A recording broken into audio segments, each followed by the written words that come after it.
What's the name of the show? NBA special. NBA Special. Take one. Hey, it's me, Shaun Geddes from On Possible and the Knicks Wall, and we're here today for the NBA season wrap-up. Wow, it was quite the season indeed, and we've got a lot to wrap up and recap as we go through the year. As we all know, the Warriors ended up champs this year, and they edged out the Celtics in a 6-game final series where Steph Curry really cemented his legacy to those who still had any questions for whatever reason. A lot of people said until he gets a Finals MVP, you can't put him up there in certain conversations. There's no longer anything left to say. He was phenomenal. He had a 43-point game. He closed the series out with 34, 7, and 7. He was efficient. In that one game, he went 0 for 9. They still managed to get the dub. After going down 2-1, you saw his face on the bench, and you just saw the towel over his head and the look in his eyes like, yeah, this is a wrap. And from that moment on, the Celtics didn't win any more games. Jason Tatum became the first player in NBA history to have 100 turnovers in the postseason, but that can't all be on Jason Tatum. We might have to look at Brad Stevens and say he's got to go get them an actual point guard. Marcus Smart did a lot, and he was very serviceable, and he was a very good player throughout the playoffs, but at the end of the day, he doesn't have the true point guard qualities and the true ability to break down the defense and distribute that they needed, and they had to put more of the onus on Jason Tatum, and we see what that did. It was monumentally and historically bad. He also folded 2 points in the second half of an elimination game at home, Game 6, in front of the hoes and your son. That's shameful. And, that's no way to raise a child, in my opinion. So, I really hope that he's able to bounce back. A lot of times people have been saying that, it's always Jason Tatum's team. The way that Jaylen Brown is covered, it just goes to show colorism in America. I'm sorry, but I think that if Jaylen Brown was light-skinned, maybe he'd be the best player on that team. He showed up. He was there. Both sides of the ball. He didn't fold. He didn't shy away from the lights. Jason Tatum, on the other hand, and other than that, Al Horford, a lot of people on the Celtics, their role players just didn't show up the same way. And Golden State got great performances. Andrew Wiggins, ladies and gentlemen.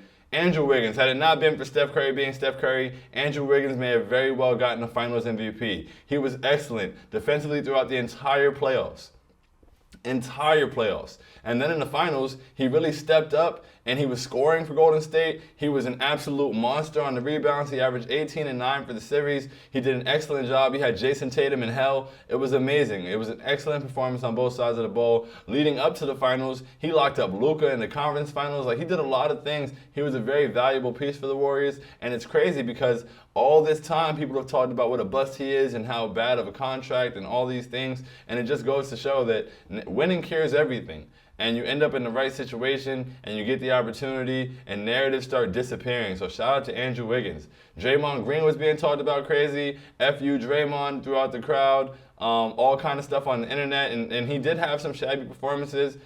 He did, hold them back in certain games, but he showed up when it was time to and closed the series out with some really big performances, and he hasn't stopped talking since, rightfully so. I have the utmost respect for Draymond Green, and I appreciate him as a player and as an individual, and he's been a huge part of that team. Klay Thompson with the bounce back, he got his 4th ring, and Klay Thompson doesn't lose. They only lost while he was injured. He was out for almost 1,000 days, 1,000 calendar days. And he got back and got right back to the winning ways. So shout out to Klay Thompson, the entire Golden State Warriors organization, honestly. They've just done it so well, and it was really nice to see them celebrate the way they did. It was nice to see them get that moment because they truly deserved it, and there was a lot of talk while they were down. The Celtics, on the other hand, they'll be back. Will they be back to the finals? I'm not sure. Who knows what happens in the Eastern Conference? Miami's a very strong team. Milwaukee's still there. It always exists. Brooklyn is imploding. Philadelphia, maybe they'll let Doc Rivers go one day so they can finally prosper. But there's no guaranteed path back to the finals for the Celtics. But at the same time, with Jason Tatum and Jaylen Brown as their wing duo, that duo is very young. Robert Williams is young. They've got a really solid defense. That was Ime Udoka's first year. So they're definitely not going anywhere. But there's also no guarantee that they're going right back. The Celtics, you think Brad Stevens is going to get another promotion? Maybe ownership this time? At this rate, apparently, Brad Stevens is the greatest example of white privilege ever. Hey, you weren't good enough coaching to get us anywhere in all these years, so let's promote you. But he did a solid job as a GM. He made that Derek White move, you feel me? And they got to the finals. So yeah, at this rate, he got promoted for failure, so who knows what happens with success. Draymond heard everything people was talking. Is that a question? Yes. Draymond did indeed hear everything people was talking. I mean, it was tough for Draymond not to hear everything that people were saying because those FU Draymond chants were extremely loud. Like, they were ringing through my TV. So, and, he's got his podcast that he goes and does after every game. So he gets to hear the feedback off the court, on the internet. Like, Draymond Green doesn't miss the feedback, and that's why he came back with the smoke after it was time to. If you're Brad Stevens, you're the Celtics, running back? If I'm Brad Stevens in the Celtics, I run it back. I think I go get a point guard, maybe, even if it's a backup point guard. I just go get somebody that can consistently break down the defense, create shots for themselves and others. What happened, I think that they wanted to try to take advantage of Steph Curry defensively because Marcus Smart has a lot of size on him. But the only way to take advantage of Steph Curry with Marcus Smart is kind of to put Marcus Smart in the post. Like, it wasn't like he was going to beat him up the dribble with his quickness or things like that. And so I think they need to have like kind of a change of pace guard to be able to do different things. Like Norris Cole?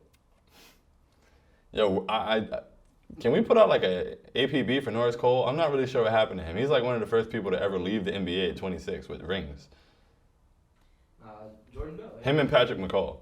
Where's Jordan Bell at? That's a good question. Where is Jordan Bell at? I need Norris Cole, Patrick McCall, and Jordan Bell all on the same team. I need winners.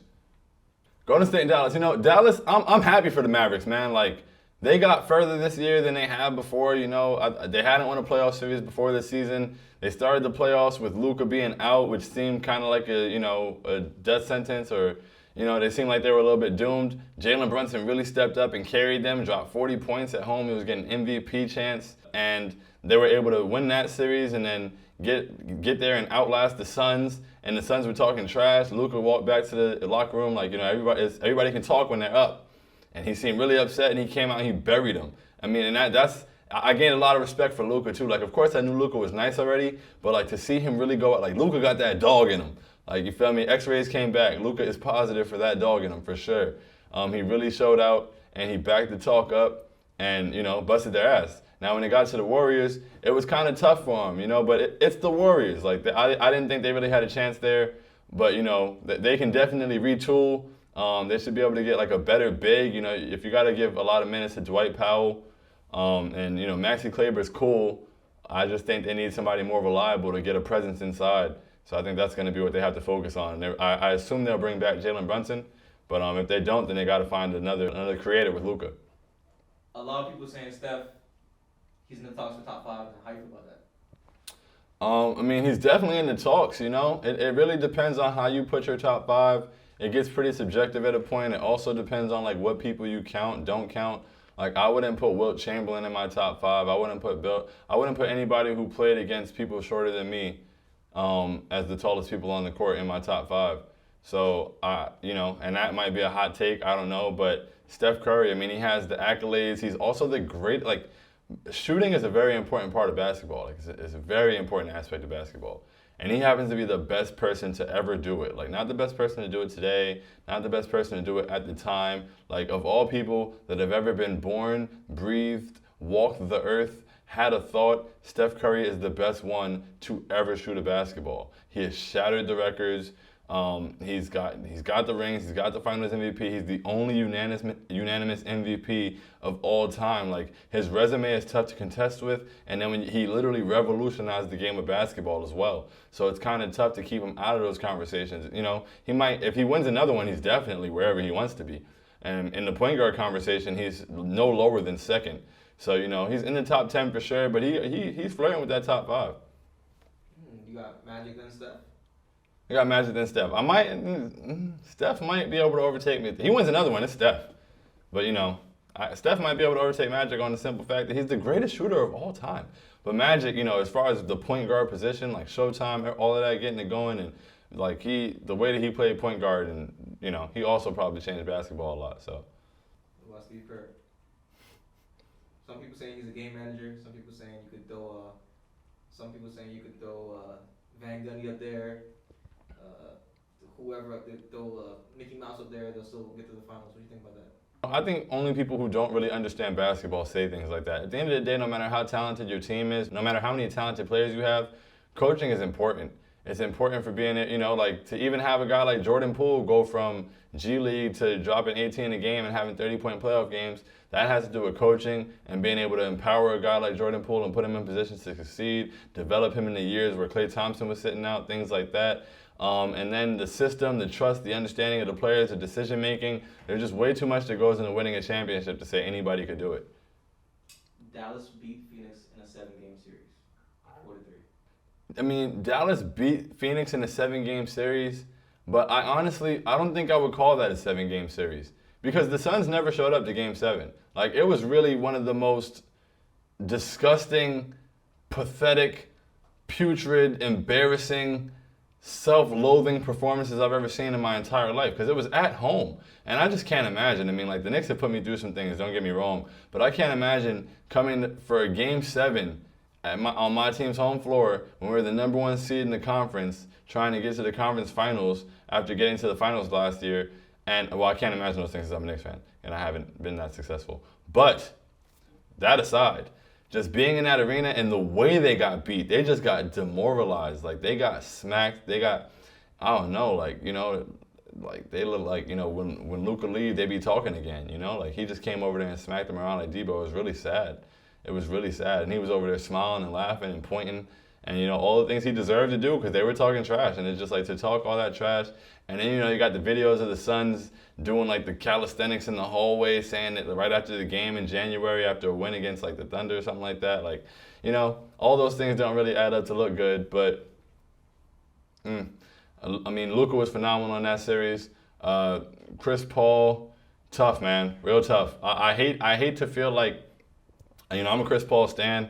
My email account was once cp3junior23@live.com. I've always loved Chris Paul, the point guard, but that was tough. That performance, the way he closed that series out. I mean, he had some really great games in these playoffs. I think he had a game where he was like 13 for 13, 14 for 14, one of the two. He was just excellent. He couldn't miss. He was, controlling the entire game, controlling the tempo. And as that series wore on, I think it might have been injuries. There was that one game where he was in foul trouble all game. The refs were really, and he ended up with 5. He ended up fouling out, and I think he had like 3 or 4 fouls that like made no sense. But I mean, after that, you got to perform at the end of the day. And if you're on the floor, you're healthy enough to play. I'm really disappointed in and for Chris Paul. I feel like something must have been wrong. I refuse to believe that he was out there fully healthy and just playing like a shell of himself because that looked bad. Do you think the Suns should keep Ayton? I think the Suns definitely should keep Ayton. The Suns are historically cheap, and so maybe they're going to try to avoid paying him. They should have just given him the money he wanted in his extension. He's been a huge part of their success, and it's like, what do you pivot to replace him?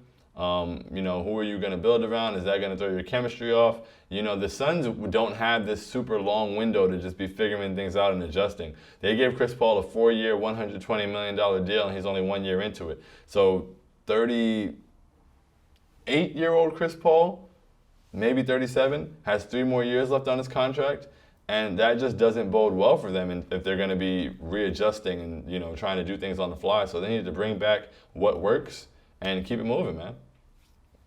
And they should have fed Ayton. I don't know. I thought that entire series in the Suns Maverick series, they should have been going through Ayton more. As I was saying earlier, Dallas doesn't have a real inside presence. Like, Maxi Kleber's cool defensively, but like he can't deal with DeAndre Ayton. And Dwight Powell is like half DeAndre Ayton's size in terms of mass. I just don't understand why they weren't looking to go to him more, why they weren't running the offense through him a little more, why he wasn't being targeted. I was taking his overs, because for my parlays, and it just made sense because they should have been attacking through him. The Mavs didn't necessarily have an answer for him. Their interior defense is probably the weakest part of their defense, other than the fact that you can target Luka. So I didn't really understand. And speaking of targeting, Luka targeted him in switches it was really sad. And sometimes he made a good attempt. He got out there, he stayed with him. I would say he moved his feet, but Luka didn't even really try to blow by him. It was like Luka would see him and he would just want to hit a step back 3. It was crazy. And DeAndre Ayton was getting a hand up, but it just didn't matter. So I think that made him look a little worse than he should have. But they got to find a way not to get him targeted like that. The Suns-Pelican series is a good one. The Suns were able to pull it out without Devin Booker, but the Pelicans really, they were a surprise for me for sure. And I feel like the Pelicans series and the way that they, got into the play and they were the 10th seed, they had a rough season. They were able to get C.J. McCollum midway through the season at the trade deadline, and C.J. really helped them out. They started winning games. Zion never came back or anything, but they made a push and they got their opportunity. They won both of their playing games on the road. They earned the right to go to the playoffs, and they got to the playoffs and showed why they earned it. They really competed with the Suns every single game. Honestly, they showed up. Brandon Ingram is a star. I've been telling people for years. #BIHive. That's me. Like, Brandon Ingram is that guy. He can get a bucket on anybody, anywhere, anytime, any day, any place. It doesn't matter. Brandon Ingram is a certified bucket. And the dependable bucket and a big moment bucket, like those are moments. Like, even though the Pelicans didn't go far in the playoffs, it matters. You get to see what Brandon Ingram was made of when he got there, and he put the league on notice. And people may act like they forget because everybody has like this recency bias and revisionist history thing going on. But I want a lot of people to forget. Brandon Ingram is him. C.J. McCollum also, like, they're a great tandem as a 1-2 in scoring punch options. They're both going to be able to show up. They're both. Ring. Hello? Hey, I hear you're interested in Brandon Ingram. Yeah, it's me over here with the Pelicans. Can we interest you in a package, maybe? Are you open for discussion? What team am I? You're the Knicks, of course. Okay, go for it. That RJ kid, No. Okay. Alright, keep going. RJ Barrett goes nowhere. Brandon Ingram and CJ McCollum, they're definitely a very solid 1-2 punch. And they're a reliable 1-2 punch. They're guys that both can score at all three levels, even though Brandon doesn't really use his three-point jumper as much. But both guys score at all three levels, can create their own shot and create for others. They both hit the boards. Brandon Ingram was giving his effort defensively in this series. Jonas Valanciunas was a monster on the boards and a presence inside for them. I think next year, Julius Randle's going to look really good in that lineup after Zion gets traded to the Knicks. But no, if Zion comes back, though, that team gets really dangerous. Herb Jones, man, second-round pick. He was out there doing a great job, full court pressuring Chris Paul between Herb Jones and Jose Alvarado, undrafted. They put guys in position, they allowed them to succeed, and they helped their team. And so, when they're able to get even more pieces, when they're able to get everything together, get some more time to gel, get a whole training camp, maybe Zion comes back and he's ready to go, that team can make some noise out west for sure. And I feel like they put everybody on notice about that. Like, people may have forgotten because it was the first round and everything moved on from there, but the Pelicans really showed up.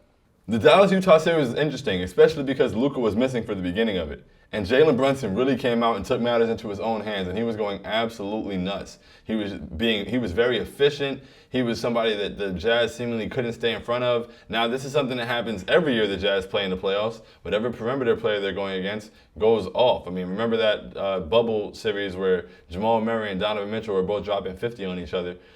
Which also raises some questions about Donovan Mitchell defensively. He, in some moments, really didn't show up. Like, it would be like a minute left in a crucial fourth quarter of a playoff game, and he's not stepping up to switch on the screen or like really simple things like that just simply come down to effort. And it's like, if you care about winning these games, you should be giving everything you've got. So that was a little scary to see. But yeah, Jalen Brunson was excellent. Once Luka came back, he was dominant. He got into the flow of things.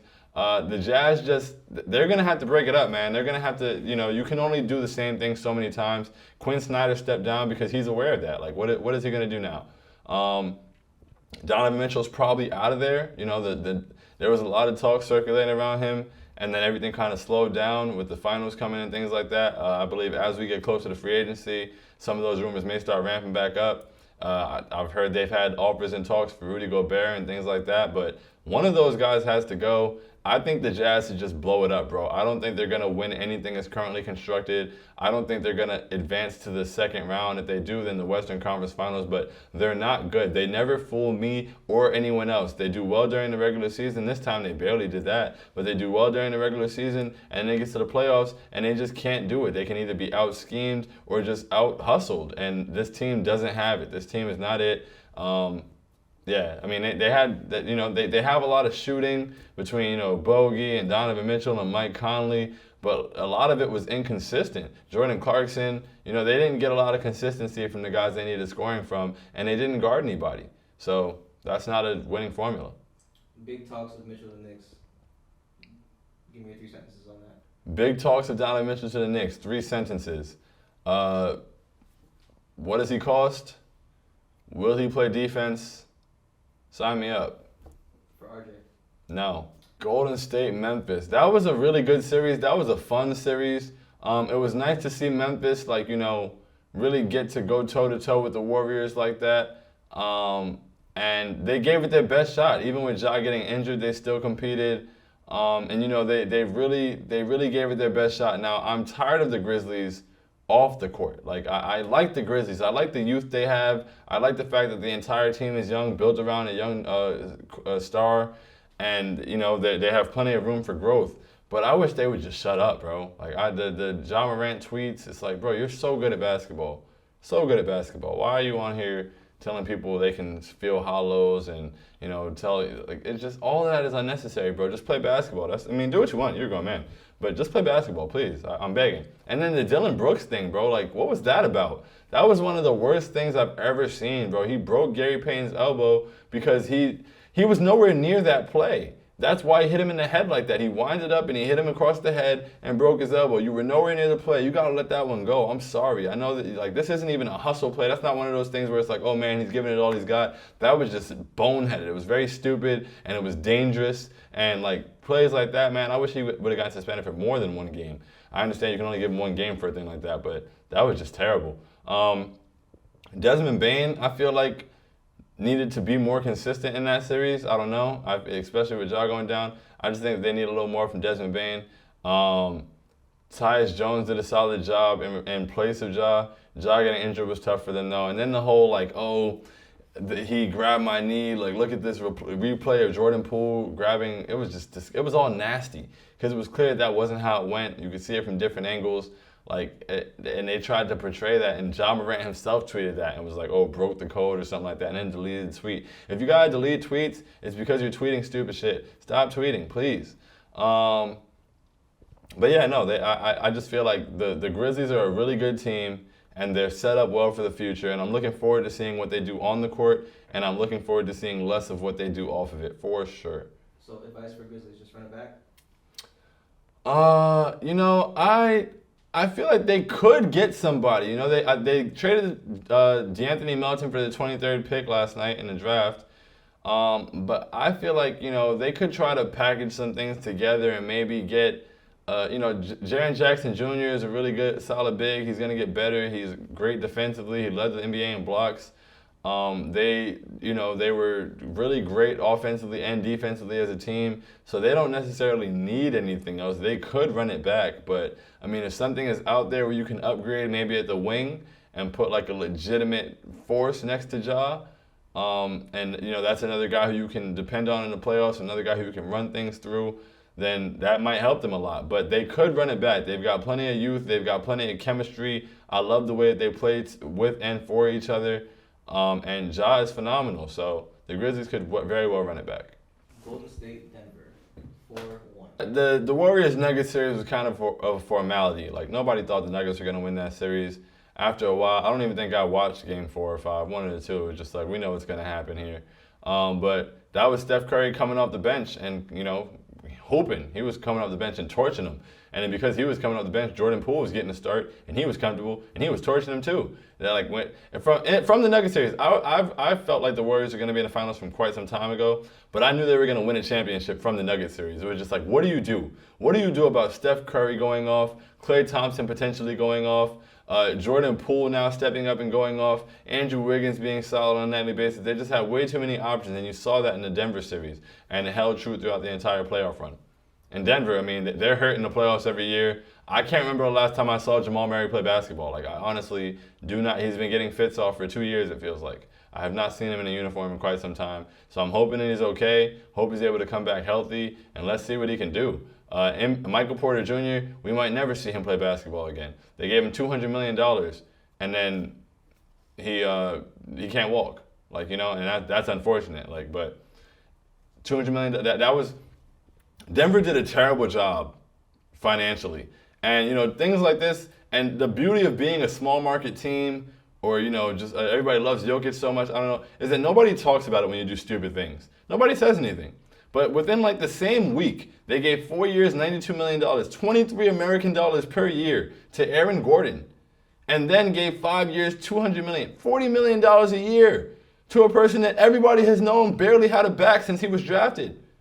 That's how you chose to tie your money up. So now you've got $63 million a year tied up between MPJ, who knows when he's going to touch the court again, and Aaron Gordon, who might give you 12 and 6. Hey, but have fun maxing out Jokic, because you have to, because he's Jokic, and then you're going to be completely capped out with nowhere to go, and you're not really going to be able to improve your team. Finally, Memphis, Minnesota. Memphis 1-4-2. Memphis, Minnesota.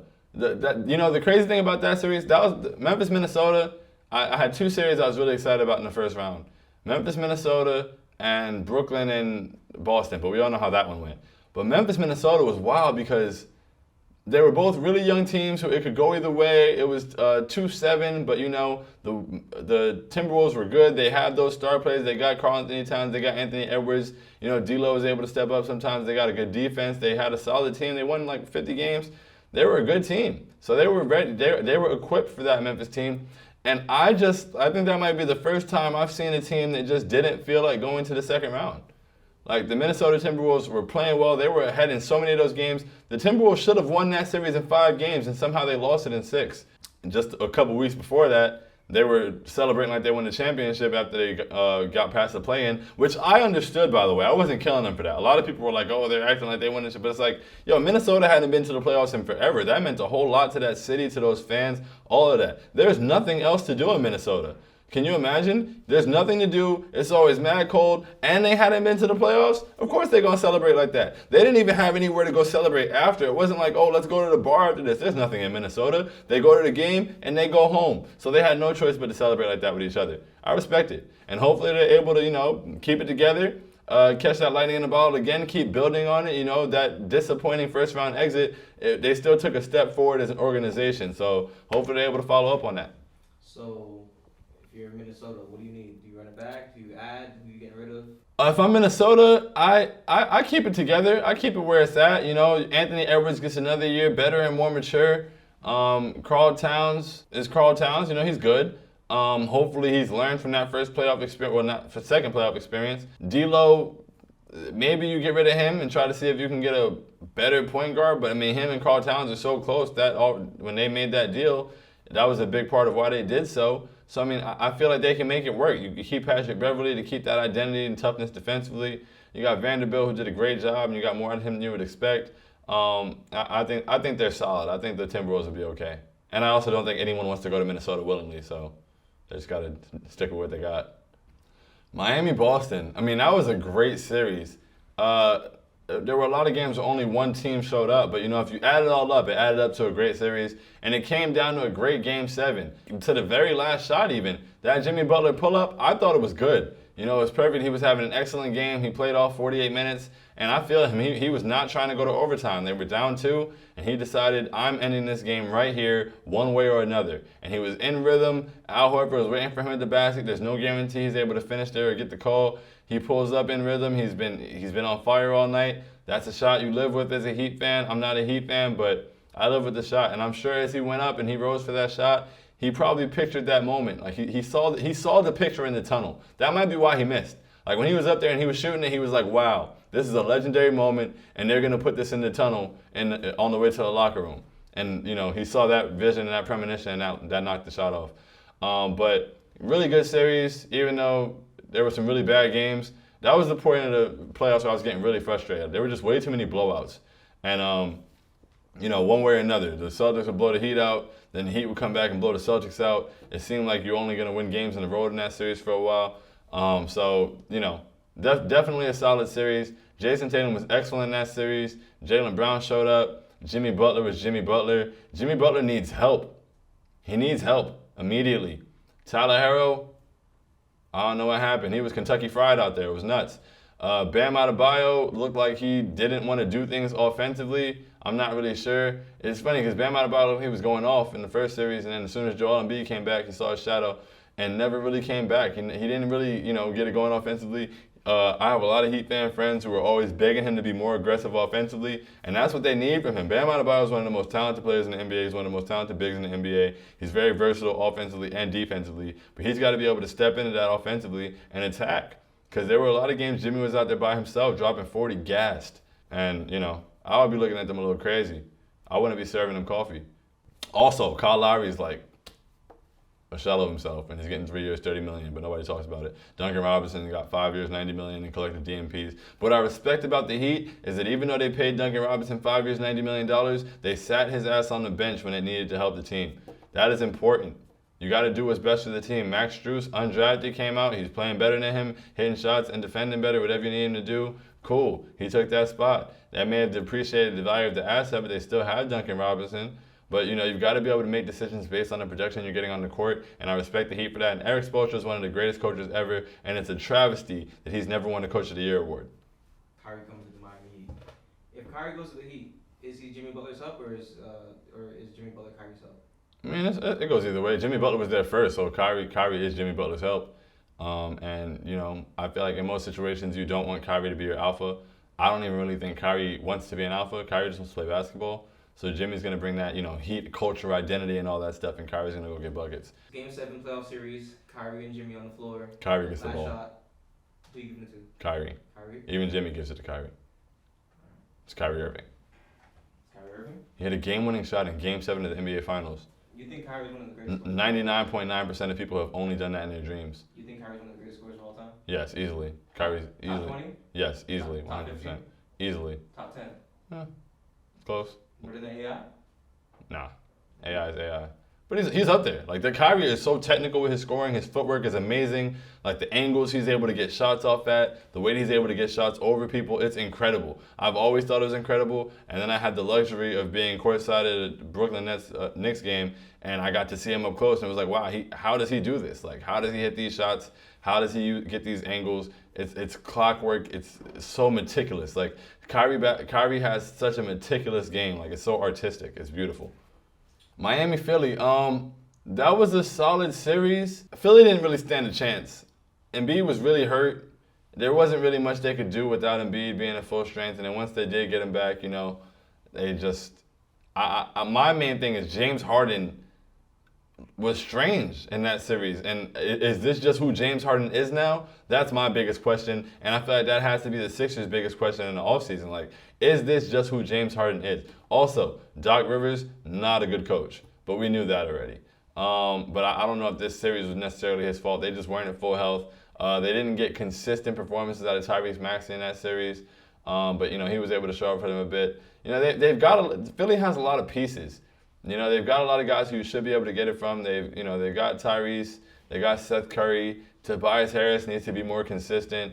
Joel Embiid, if he's healthy, that was a really inopportune time for him to go down and have all the different things going on, because they really might have been able to win that series. I think that he was really dominating the paint and having an impact on the games even when he wasn't at full strength.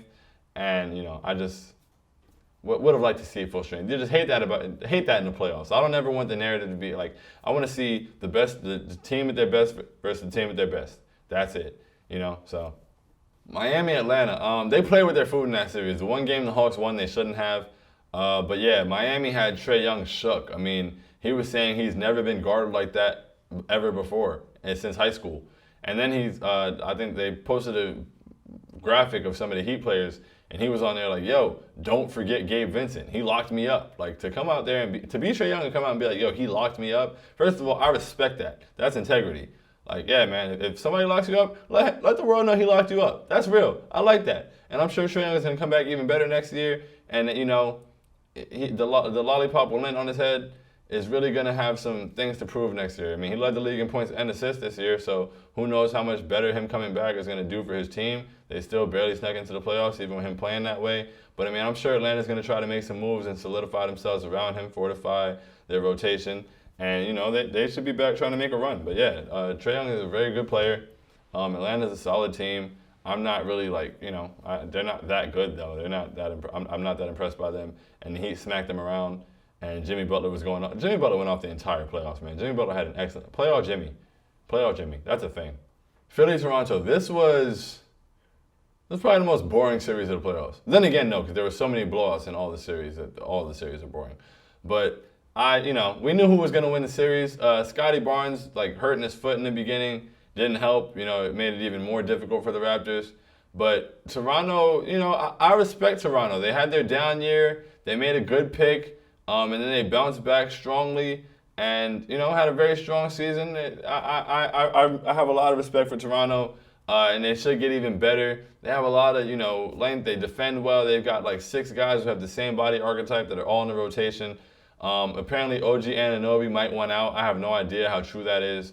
But because of the logjam at the wing position, he might want out of there. But otherwise, they've got a lot of guys. They're bringing a lot of guys back, and they should be just fine.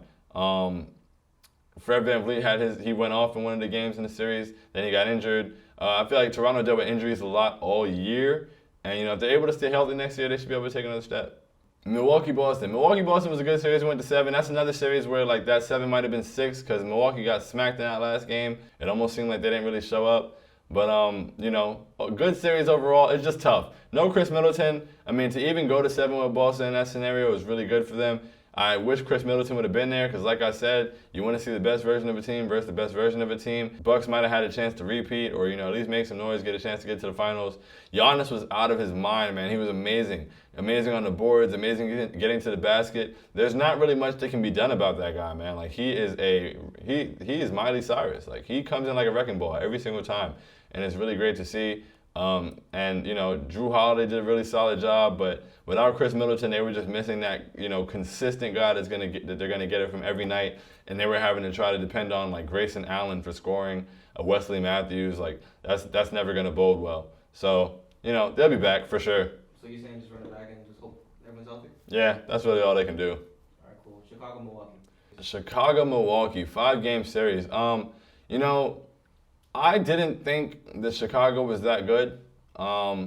They had a good year. DeMar DeRozan was excellent, but I feel like in the beginning of the year they got off to a really great start. But at the same time, they had all year they struggled against the top teams. Like they had a really bad record against the top 5 teams in the Eastern Conference. And when you get to the playoffs, that's who you're going to be matched up against. So they dealt with injuries. Lonzo was hurt, but that is a sentence that we've all said before. Zach LaVine missed some time. So, I mean, when they get it all together, maybe they can grow. But also, my thing with Chicago and why I wasn't that impressed with them from the jump is, like, they gave up their assets. They traded 2 first-round picks to get Vooch. He's over 30 and doesn't play defense.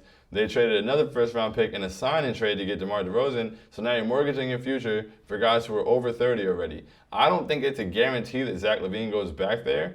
But, I mean, he probably does. But, it's just like they have a small window, and I don't know if they're good enough to be like a contender in that small window. They'll get the opportunity for sure, but I feel like if you're gonna mortgage yourself, you mortgage your future for a time, and you're gonna focus on a 3-year window, like you should spend that entire 3-year window in the conference finals or something like that. You can't do all that and not win a playoff series. That's nuts.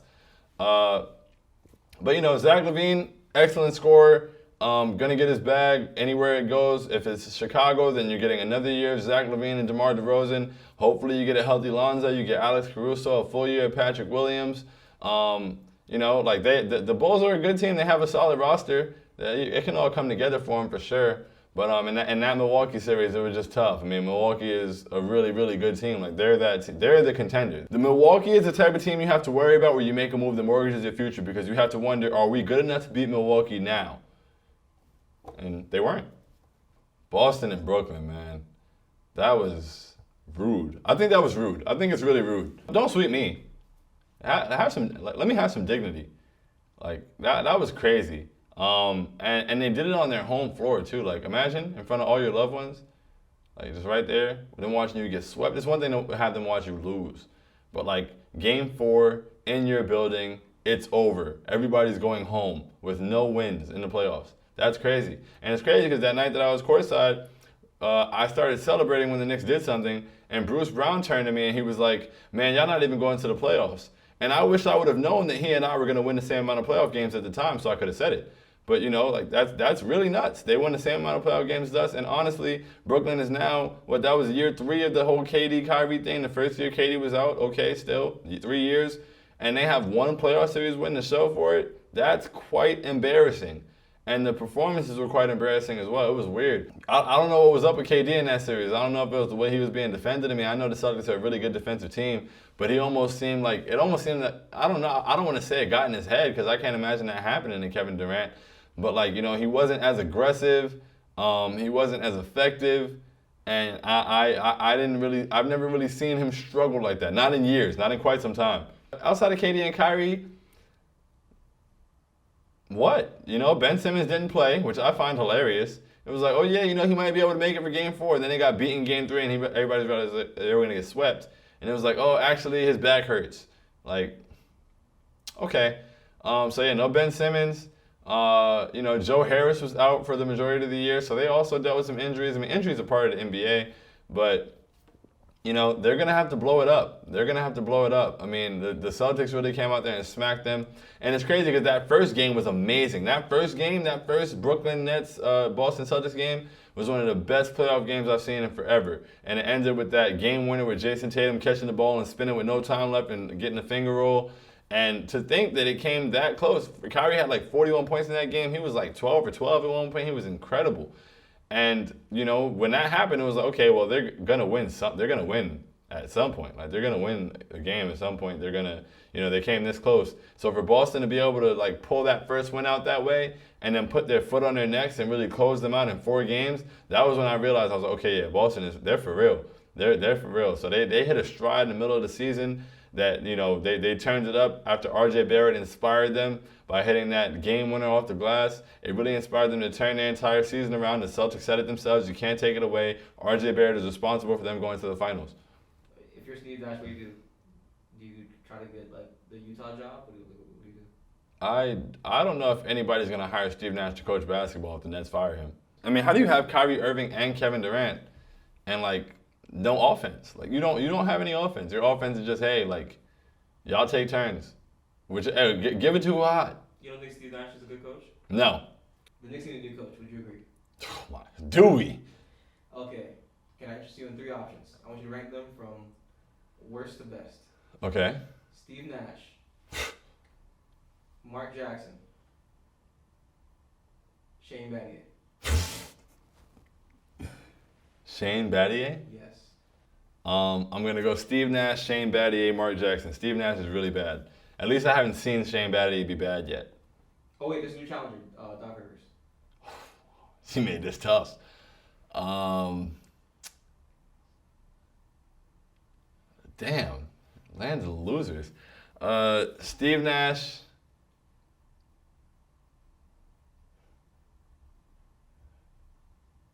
Doc Rivers, Shane Battier, Mark Jackson. You really got Shane Battier over Doc Rivers. Doc Rivers is a champ. Hey, how many times has Shane Battier blown a 3-1 lead? Never. How many times has Doc Rivers done it?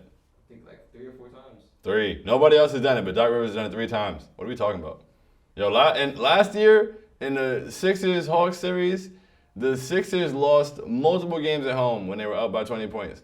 And one of the games was because he force-fed Joel Embiid when he was clearly hurt, and he was like 1 for 14 from the field, and he ran every single play through him for a smooth like 13 to 14 minutes of game time, despite the fact that Seth Curry and Shake Milton were both going off when Joel Embiid was out of the game. And he actively lost them that game. I believe that as a coach, for me personally, especially not in the playoffs, but as a coach, maybe you don't win me games, you shouldn't actively lose me games. I think as a coach, if you're able to lose your team games, especially in the playoffs, you're a really bad coach. Like, if you fail to adjust, if you fail to, change your game plan in the middle of the game, adjust on the fly, adjust from one game to the next, whatever it may be, that's an issue for me. My coach should not be losing me games. If I lose a game in the playoffs, it should be because the other team played really well or because my star player didn't have it that night. Those things are understandable. But my coach intervened and actively lost me the game, that's a fireable offense in my opinion. Kia NBA Defensive Player of the Year. Rudy Gobert, Utah Jazz. Second, Mikal Bridges, Phoenix Suns. And first place, Marcus Smart, Boston Celtics. Is it accurate or not? It seems pretty accurate. I mean, Rudy Gobert has a huge defensive impact every year, you feel me? So him being up there makes sense. He keeps the Utah defense buzzing. Nobody on that team really plays defense other than him. He looks stressed out every single game trying to deal with it. But he also can't guard anything on the perimeter, so he has the shortcomings and drawbacks. Mikal Bridges, excellent defender, man. Like, very consistent. Plays all 82 games every single year. Very lengthy, a very physical defender. Can defend probably 1 through 4 effectively. So, yeah, he definitely deserves to be up there. But Marcus Smart, I mean, his intensity, the tenacity he plays with, He also can defend 1 through 4. He helps to make the Boston Celtics super switchable. He's very physical. He dives on the floor for loose balls no matter what all the time. He's the kind of guy that you want on your defense anytime. So he definitely deserved it.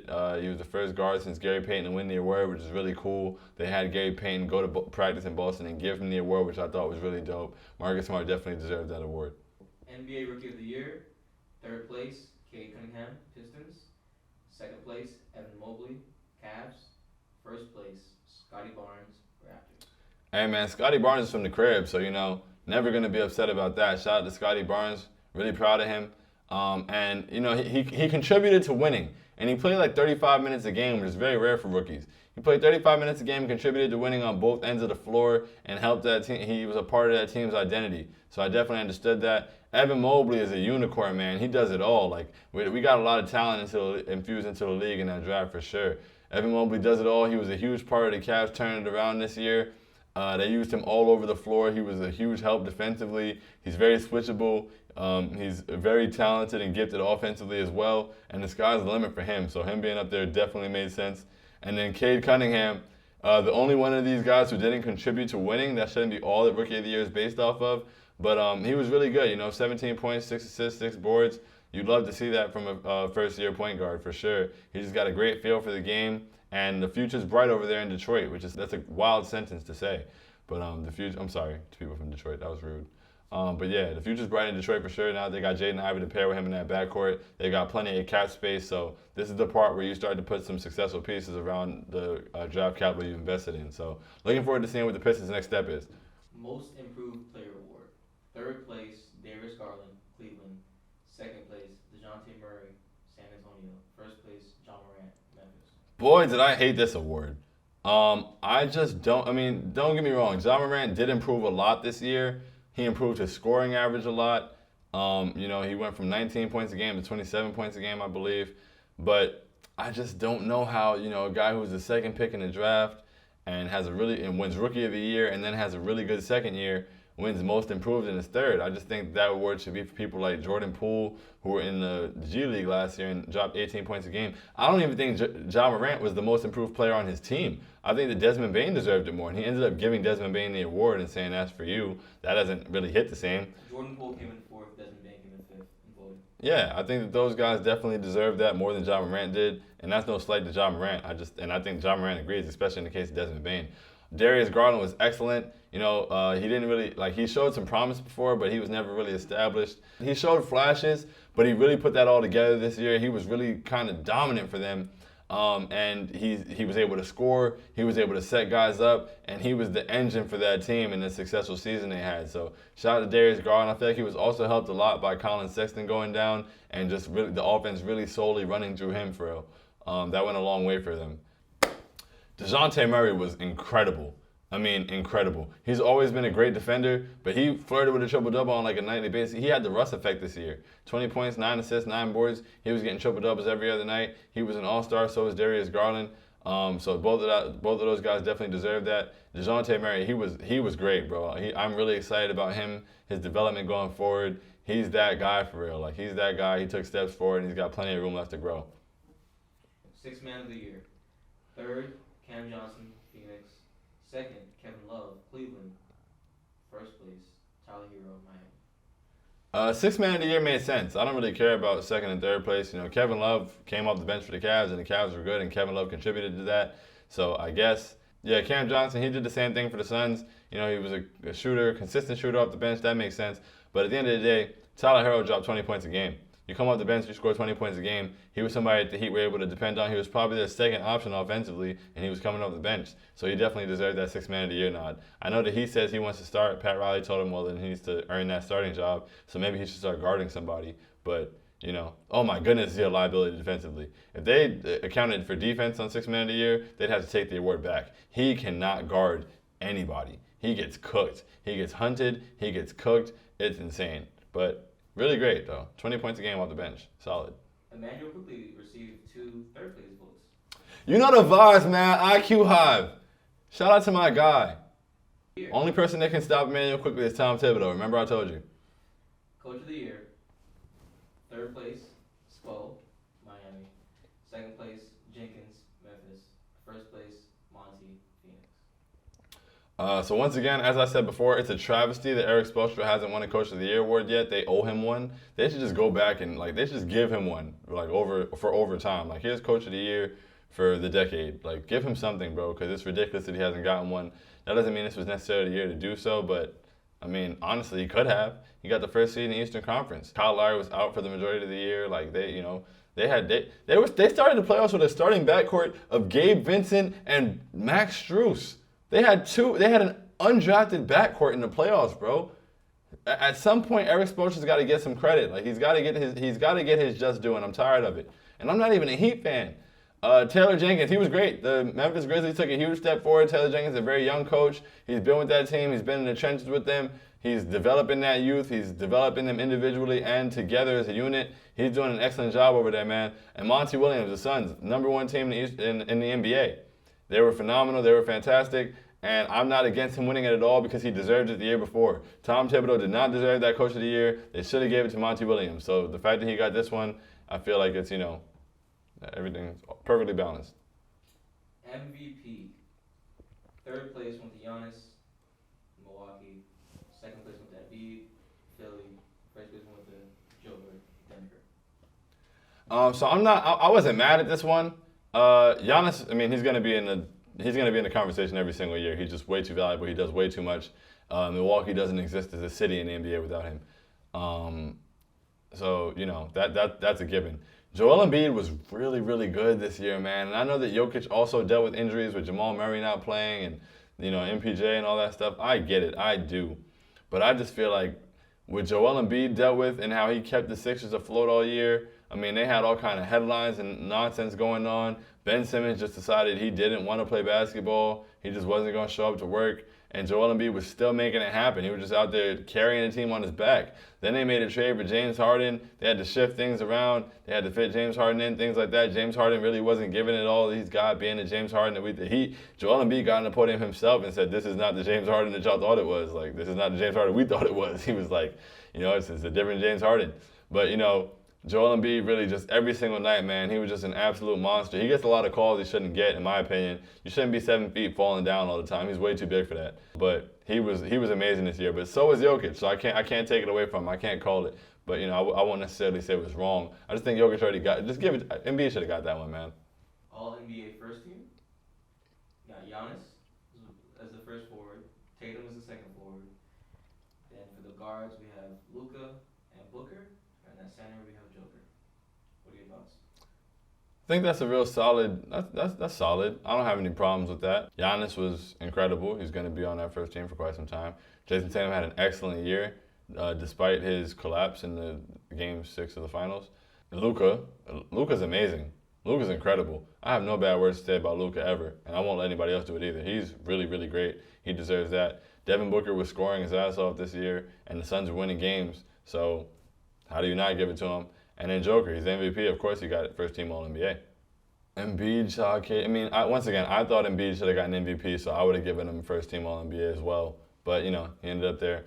Ja was great. I wouldn't take Ja over Luka, but Ja was great, and he deserved that All-NBA second team nod. DeMar DeRozan was phenomenal this year. He shut me up, I'm not going to lie. I didn't think he was going to be hooping like that. He was playing out of his mind for the majority of the season. He was really clutch. He was knocking down big shots. He was hitting game-winning threes. I was like, who is this guy?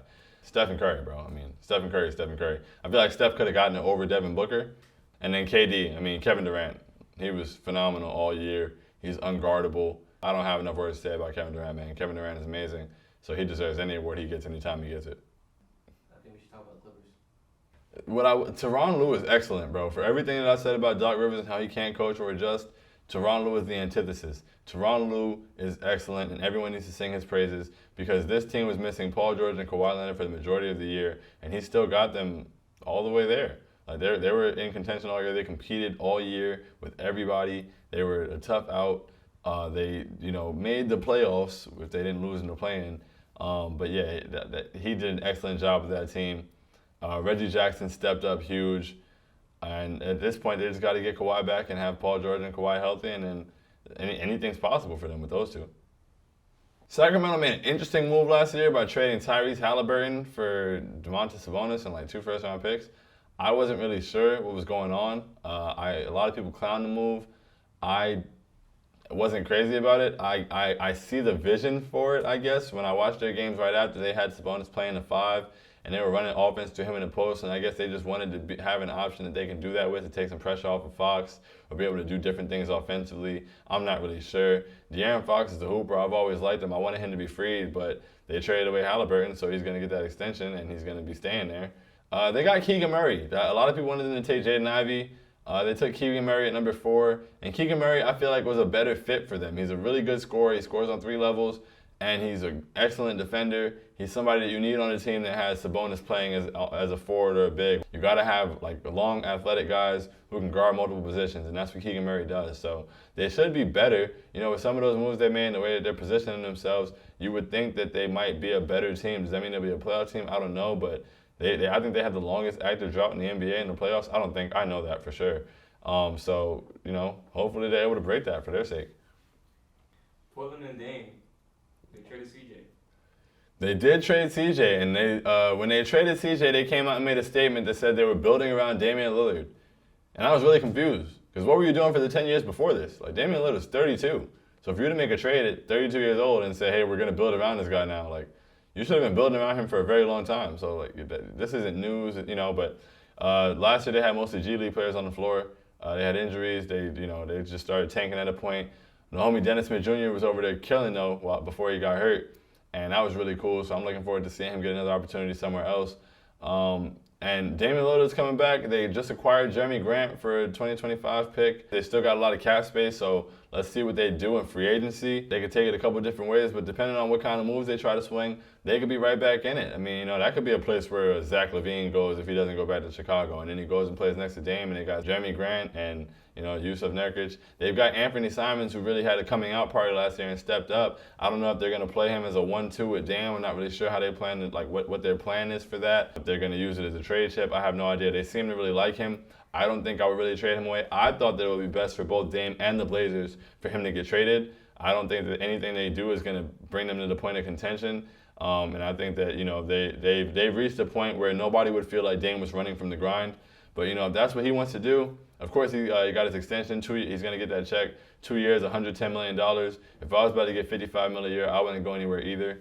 So, hey, do the Blazers make the playoffs next year? I think they made the play-in next year. Damian Lillard's really, really, really good at basketball, so he makes a lot of things possible. You know, I don't know what they're going to do with the rest of that roster. I don't really have, like, a whole lot of trust in Neil O'Shea or anybody in Portland to, like, you know, did Neil O'Shea step down? Did I say something stupid? But either way, Portland's front office hasn't done anything that's going to make me say, oh, yeah, like, I know that they're going to get this right and that they're going to be right back in contention. They could very well miss the playoffs next year, which is why I think that both sides need to move on, them and Dame, and they need to embrace a rebuild and build it around Anthony Simons, who's, I believe, 22 years old, and that way you shift your timeline by 10 years rather than trying to build around Dame and doubling down on something that already has not been working. But hey, man, wish him the best, because I love Damian Lillard on and off the court. He's one of my favorite rappers as well. Dame Dollar, go listen to him. Oklahoma City. Do we have to?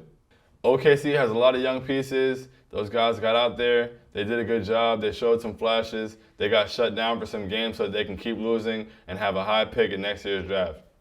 And we can just keep that one running back, because that's all Sam Presti's over there doing. They just getting mad picks. They got like 17. They got mad draft picks. I mean, they're stacking them up. They're not really, you know, nobody's going to sign OKC as a free agent. All the talent they have in place. They've got young talent, though. You know, they just got Chet Holmgren. They made a couple moves in the draft. They picked back-to-back at 11 and 12. So maybe at some point they'll start to, like, care. SGA was shut down for the majority of the year, it felt like. Lou Dort was shut down all the time. I'm not going to pretend I watched a whole lot of Thunder games, but I just saw their main players not playing a lot. And that's been happening all the time. Whether they're injured or not, you know, it's just a matter of, like, what is the plan over there? I don't see them being a playoff team next year or close to it. I don't see them being a playoff team the year after that. But maybe they will cash these assets in and really bring somebody in. And maybe they're getting a bunch of young players in place so that they can have them in place and then make a move for a star and surround the star with the young players they've been developing. Who knows? Who did they draft? They drafted Chet Holmgren at 2. They drafted a couple guys at 11 and 12 that I don't really give a shit about. Lakers. I mean, you know, the GM is hard at work, I'm sure. He's on the phone somewhere figuring out what he's going to try this year, what the storyline's going to be. Is he trying to shop Russ? I would imagine so. I don't think that fit well. I think they do have to get rid of Russ. I don't think it's that difficult to get rid of him anymore, or not as difficult to get rid of him anymore. It's $44 million, but I believe this is the last year of the contract, so he'll be expiring. So that's an easier deal to move. What if Russ buys into a bench commander role? I mean, like, you could. Like, that could work. I mean, who knows how much value they'll get for trading him, so maybe that's the best way to go, but, like, how realistic is that, one? And then, like, do you want to have one of your best players on your team be somebody that's less effective when they're playing with your best player? Russell Westbrook is not meant to be playing off the ball. Like, and LeBron James has the ball, as he should. So, I don't really know if they need to stick with that. Anthony Davis, over under on how many games he'll play. Who knows? Anthony Davis, still one of the funniest things I've ever heard in my life. Anthony Davis is so nuts. Chris Paul needs a Walker. No, wait, who? Kemba needs a Walker. Kemba needs a Walker and CP3 to 6 weeks. I don't like that one. I'm the Chris Paul fan in me hates it. Anthony Davis is the funniest thing ever. And it's really true. I mean, hopefully he's able to stay healthy and be on the floor next year. But we say it every year and it never really happens. I don't necessarily knock guys for just simply getting hurt, but like, hey, bro, you're gonna have to play. Kyrie wants to go there. What do you think? I think that would be great for them. I don't think they really have many avenues to anything better. It's tricky with what Kyrie's cost is gonna be. The Lakers don't have any assets to be able to afford or deserve anything, to be honest. But if they managed to get Kyrie and they had Kyrie Irving, LeBron James, and Anthony Davis, they would be in excellent shape. LeBron still got gas in the tank? He averaged 30 points a game last season. Damn right he still got gas in the tank. Where's Melo? Melo was with the Lakers. I don't know where he's going to go this offseason. Should he stay there? Back to the Knicks, that position? I would like that. I would like for Melo to be like, power forward off the bench, back up Obi. Julius Randle's on the moon. You take a good 8 minutes from Melo? 8 minutes a I game? can give Melo 10 to 15, a solid 10 to 15 minutes a game. Come out here, shoot the ball. Fuck out of here, guy. Yeah, exactly. You know the vibes. Melo forever, man. It's a shame they have our guy sitting out the league off of politics and narratives. Nasty. San Antonio Spurs. Who knows, bro? I mean, 2 questions. Who knows and who cares? I think only people in San Antonio really care. How much longer is Popovich there? We don't know. The San Antonio Spurs, to me, have always been like the Pixies from Fairly Odd Parents. Same color scheme, and they're just really, really boring. Nothing excites me about them, except DeJounte Murray. DeJounte Murray is very exciting, and he was hooping. DeJounte Murray was hooping. And Lonnie Walker is nice, but at the end of the day, there's like trade rumors about DeJounte Murray. Of course, rumors come up and aren't true all the time, but it's just like if they're looking to trade DeJounte Murray, like, what are they trying to do? Like, I have no idea. That's like the one thing they have going for them right now. So if they were to get rid of him, it would be very confusing. But I mean, I don't see the Spurs making any noise in the West for a little bit. Does Pop announce his retirement next year? I have no idea. If I thought that I can get inside the mind of Greg Popovich, I would, I have no idea. I have no idea what Pop is going to do. I think it's time for him to retire, though. I think that he's been very successful for a very long time. I think that, part of why he was still coaching is because he promised LaMarcus Aldridge that he was going to keep coaching once LaMarcus Aldridge came there. LaMarcus Aldridge is long gone, bro. Like, go home. It's time. You've earned it, bro. You're good. There's nothing here. There's nothing left there, especially if they trade DeJounte Murray, bro. Like, Greg Popovich doesn't deserve to be put through a rebuild. Rockets. But yeah, man, the Rockets, they've got a super exciting young core, man. They've got Kevin Porter Jr. and Jalen Green in the backcourt, and they're an electrifying backcourt, high octane, very exciting. And then they added Jabari Smith in the draft, which I think helps them out a lot because he's got that length, and he's exactly what they needed. He's exactly what you need next to those guys because he's a very versatile defender. He shot over 40% from 3, and Jabari doesn't necessarily create his own shot, but having those 2 shot creators be able to create easy opportunities for him while he's able to short things up defensively, I think can go a long way for the Rockets for sure. I'm looking forward to seeing what they do going forward. Orlando Magic, has the number 1 pick. They've been at the top of the draft a lot recently, and they drafted pretty well. I wasn't high on Franz last year, but they drafted him, and he was excellent. They got Jalen Suggs, very talented. Cole Anthony took a step forward last year. Very proud of him. Go Tar Heels. I think the Magic might eventually start making some noise, man. They've got a lot of pieces. They've got Wendell Carter Jr., who knows if they bring Mo Bamba back. And now Paolo Banchero is going to slide right in there and be a bona fide scorer for them. So they're strong in the wing positions. They're strong at forward. They've got a lot of guards. I mean, at some point, things are going to have to start coming together, and they're going to start making some noise. Who knows when that'll be? It feels like we've thought that about Orlando for quite some time. They snuck into that 8th seed a couple times, but if they can, put something together and make something sustainable, they've got a lot of young pieces. They've drafted very well, and let's see what they do going forward. Detroit basketball. I mean, the Pistons,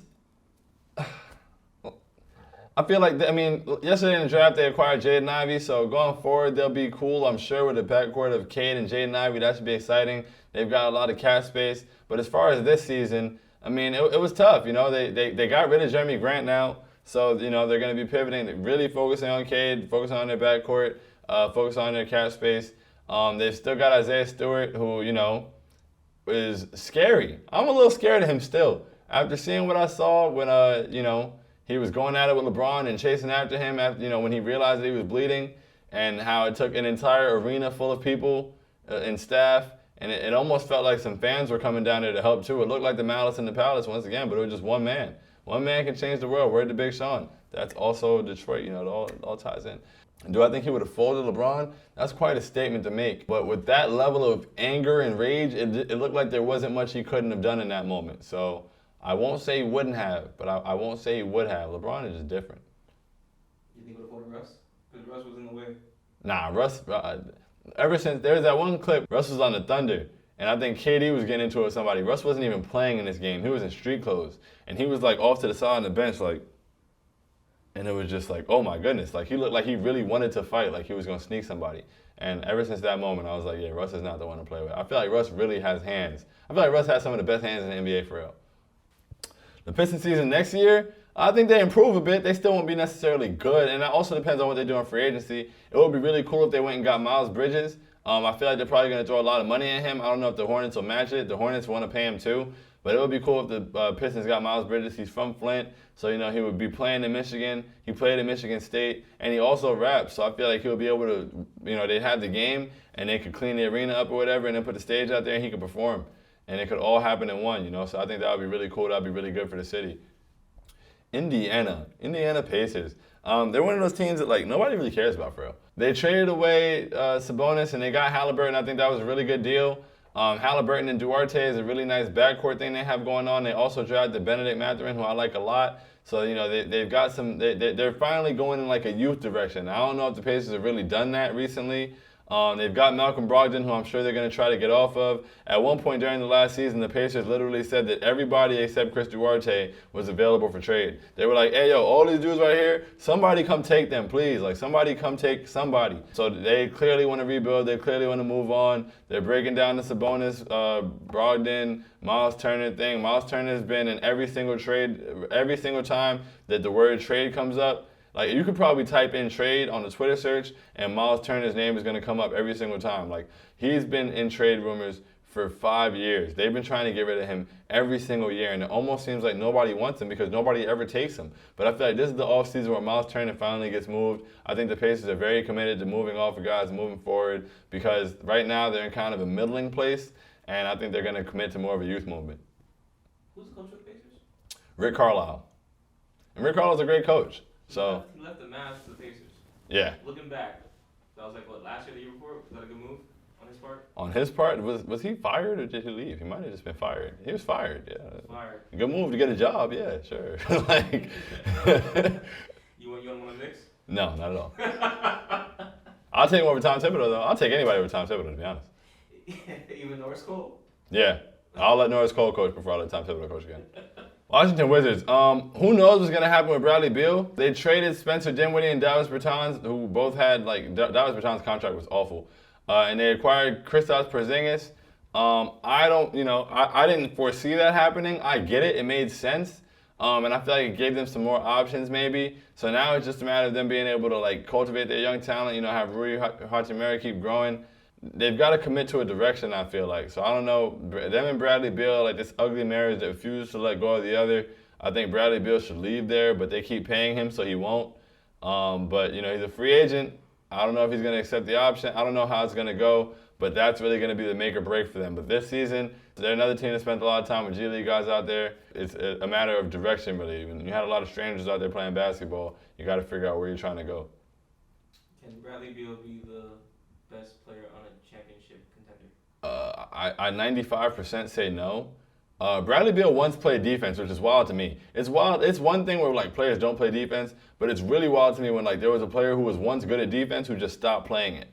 And I think that if Bradley Beal got back to playing defense miraculously, he could he could go a lot further. I also don't really subscribe to the whole like best player on the championship team thing because you never know what situation the guy could be in. They can get on the right situation with the perfect setup around them and just happen to be marginally better than the second best player on the team, and they can catch fire and and win a championship. So you never know. But the answer is no, he can't.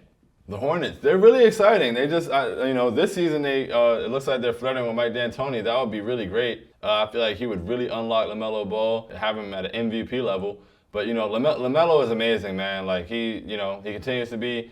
Terry Rozier had a really good year. They shot the ball well. They didn't guard anybody all year. They played no defense at all, and that was their downfall, honestly. They put up a whole lot of points. They ran. They had a lot of fun. They made a lot of highlights. I think they had the best announcers in the league after the Knicks, after Clyde and Mike Breen. Whoever the guys' names are that announce the Hornets games, he's the exact type of announcer that they need because he does it with so much passion. Like they sound like they're having a blast during the games. They're screaming in their reactions. It's great. LaMelo had some really beautiful plays. Him and Miles Bridges had developed an excellent chemistry. Kelly Oubre did a solid job out there. So they've got a team full of young players that are gelling together. And they drafted Mark Williams, so they got a center. That was probably their biggest need. So if they're able to really get that together, they could be solid.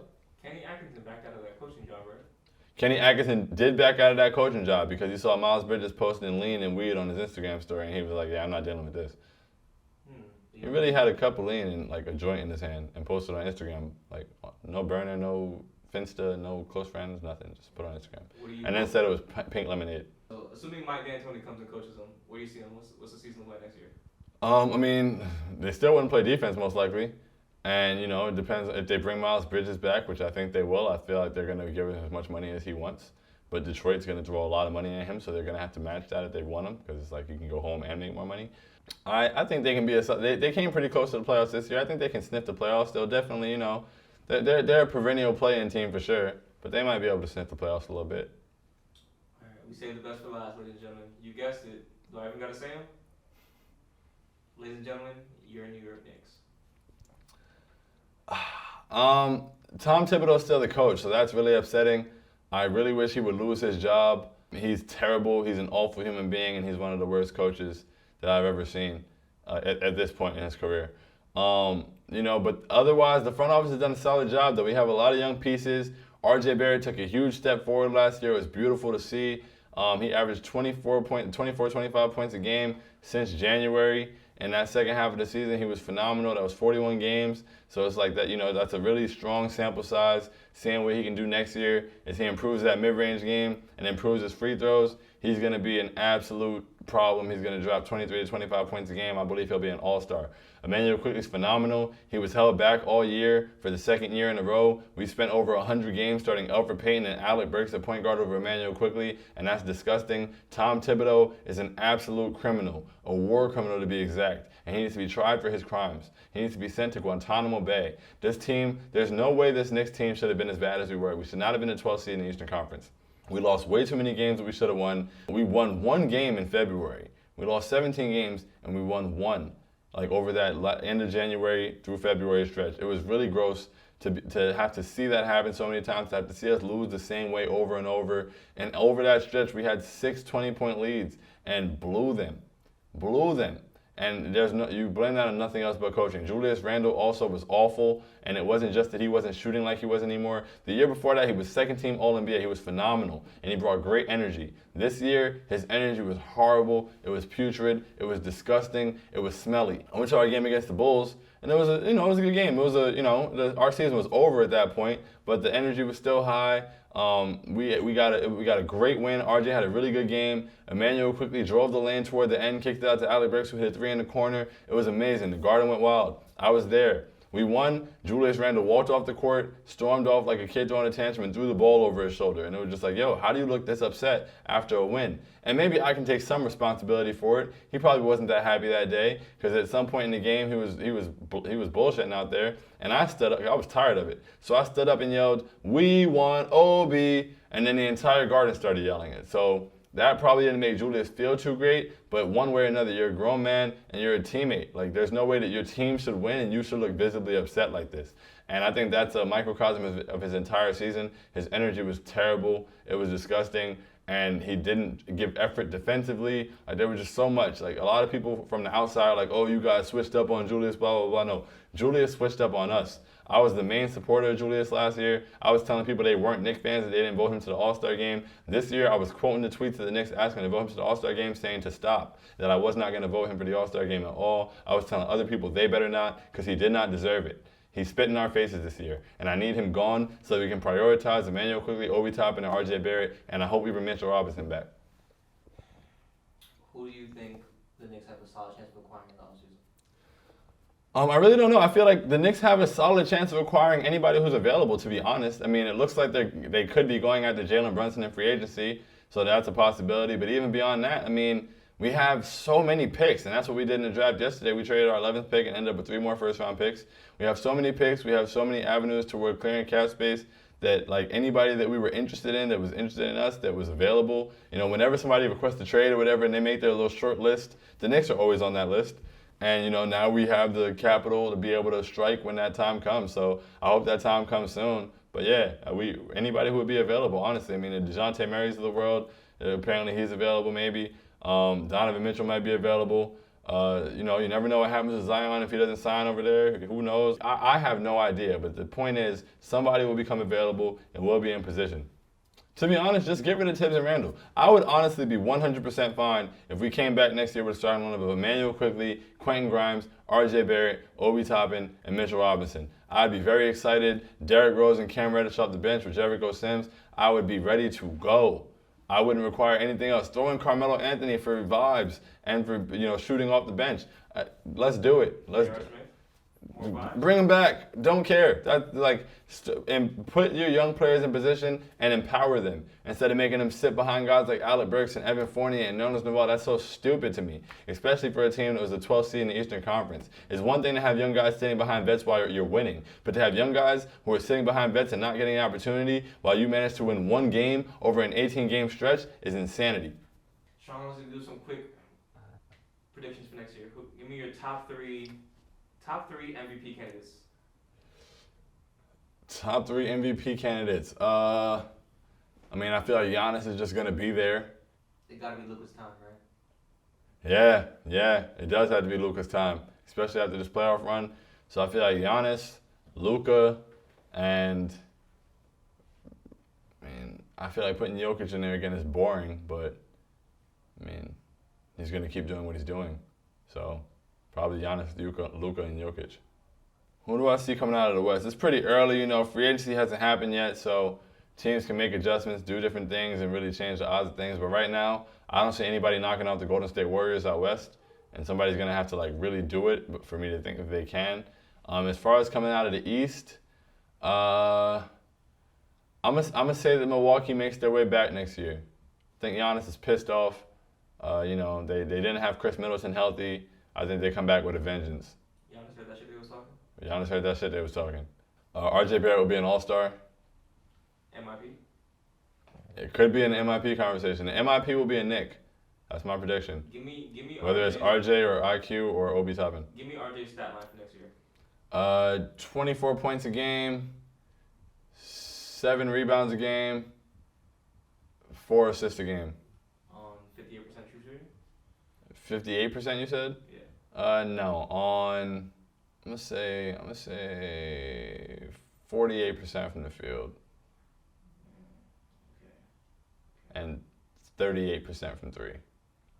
And hopefully 75% from the line, but maybe 70.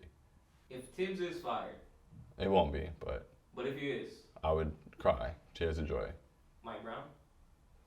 No. Why would I do that? I'll coach the team myself before I hire Mike Brown to do it. Luke Walton? No, not at all. If Tibbs was here, would you rather give his job to Luke Walton or Mike Brown? Yes. Once Tibbs is gone, my problem is eliminated. I'm not taking Mike Brown and Luke Walton. Oh my goodness.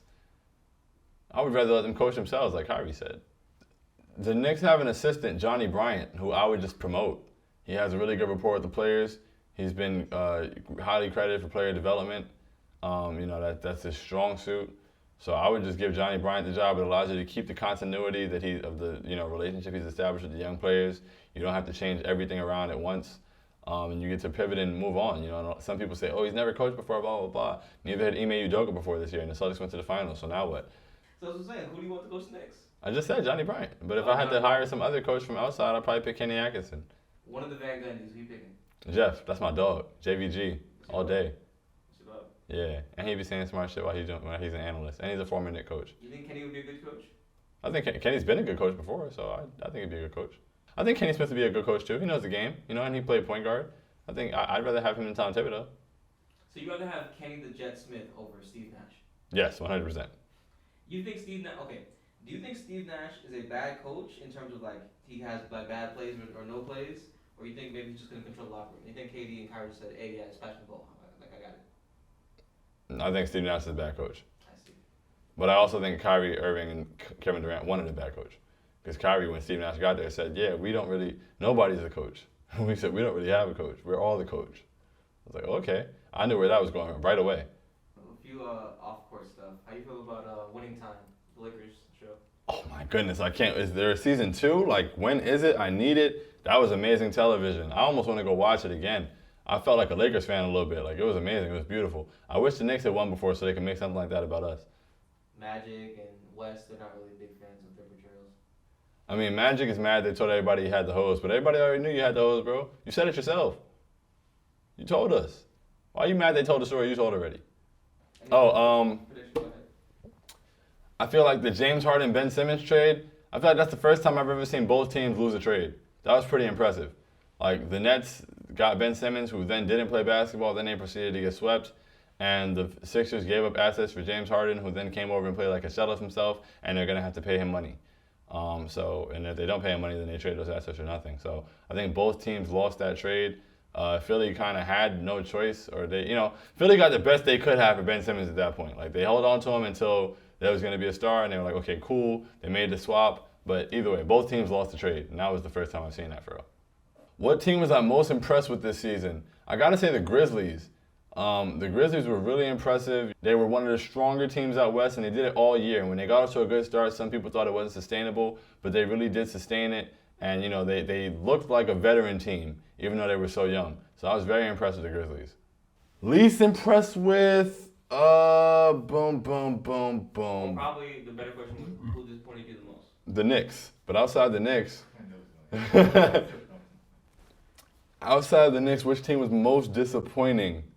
The Nets were supposed to, Well, yeah, but best team. Kyrie Irving didn't play for half the season. Hopefully for his sake or whatever team he's playing for his sake next, we don't go back into a lockdown or anything that requires vaccination or any kind of mandates, because the same thing will happen. Kyrie will not change his mind. I do respect that. He never switched. He stood 10 toes, and he won. He got to get back on the court. They changed the rules. Everybody's like, oh, you got it, blah, blah, blah. So he has his own beliefs, and he stuck to them, and he still got his way. And I can do nothing but respect that. Kawhi come back next year, he balling? Of course. Kawhi's not capable of not bowling. He's a robot. He's programmed to bowl. Can Lonzo be the second best player on the championship team? No. But it also depends on who the best player is. But no. The best player is Giannis. Then. No, Luka. Huh? Lonzo to the Mavs? They make it to the conference finals? As long as I went to the Mavs, they'd be a really good team. He defends really well. He can spot up. He can play on and off the ball with Luka. Lonzo's a really good player. But a lot of players, it comes down to what scenario they're in. You feel me? How they're used, who they're playing with, who's coaching. A lot of things are circumstantial in the NBA for sure. Before we started recording, you told me that Kyrie is one of the best scorers of all time. Yes, certainly. Now, do you think I can name 10 better scorers than Kyrie? I don't think you can, no. Shall we do it? Shall we sound it off? Go for it. I'll say a name, you say yes if he's a better scorer, no if he isn't. Okay. KD. Yes. Steph. Yes. Allen Iverson. Yes. Michael. Yes. Bird. I want to say no, but I'll say yes. McGrady. Yes. Kobe. Yes. Shaq. Different types of scoring, but yes, Shaq was the most dominant force ever. But when you say scorer, you don't think of Shaq. Like, Shaq isn't creating You said shots. yes. I'm gonna go to number 9 now. Okay, whatever. Dirk. Yes. Ladies and gentlemen, that's 9. And number 10 is, you guessed it, Mario Chalmers. Hey, that's what our special young boys. I mean, you can even say Carmelo. Carmelo? Carmelo. Oh, yeah. But technically, Sean's right. I didn't nail him. Both win.